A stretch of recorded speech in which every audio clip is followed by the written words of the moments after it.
Yo'l tukamiz yana qamalyapti ekan. Assalomu alaykum hammaga, tanjonlar, sog'mi akalar, juda lakchalar bosib. Endi ortiqcha delavoychilik ham Xudoga xush kelmaydi-da, palakat bir kelsa borku arta bo'lmaydi.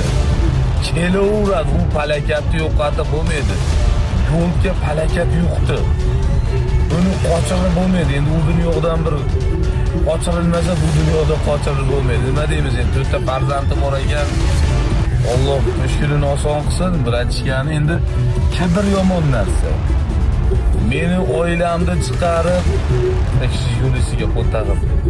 Meni oilamni chiqarib bu bir og'iz mendan kechirim so'ramadim.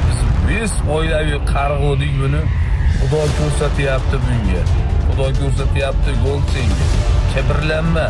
Ayb ish qildingmi? Bir og'iz telefon qilib, aka, mendan uzr, shunaqa ish o'tdi deb qo'ysang, sen bilad, bunaqa o'tmaydi mana. Mana shunaqa yurasan, shaltag'ing oqib keyin biladi.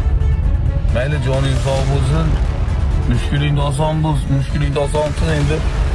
Qonun endi. Qamalsa qamalasan, qamalmasa qamalmaysan.